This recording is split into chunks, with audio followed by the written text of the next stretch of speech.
আজ আমি আমাদের জীবন ও জীবনের সংসার সম্পর্কে যে কথাগুলো বলছি ভালো করে মনোযোগ সহকারে শুনে রাখুন।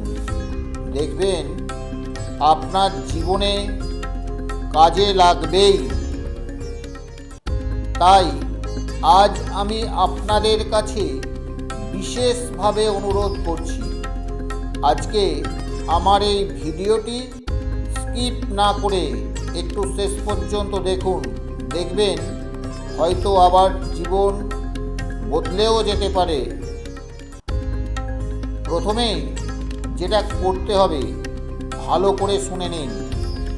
যদি আপনি আপনার সৎ বুদ্ধিকে কাজে লাগাতে পারেন, তাহলে আপনার মন হয়ে উঠবে একেবারে গঙ্গা জলের মতো পবিত্র।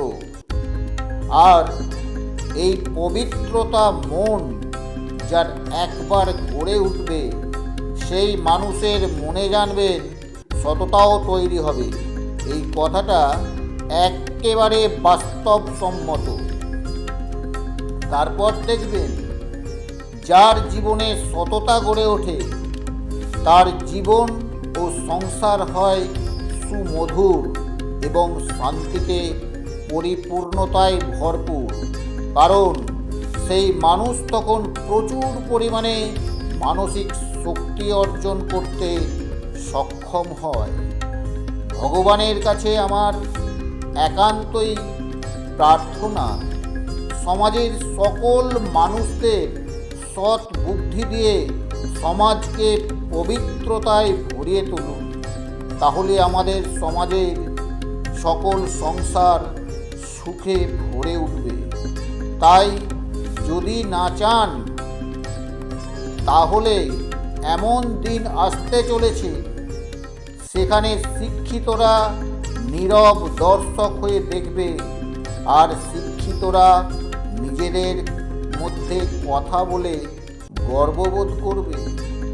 আর যারা দুর্নীতিবাজ, তারা তাদের দুর্নীতির জন্য উল্লাস করবে।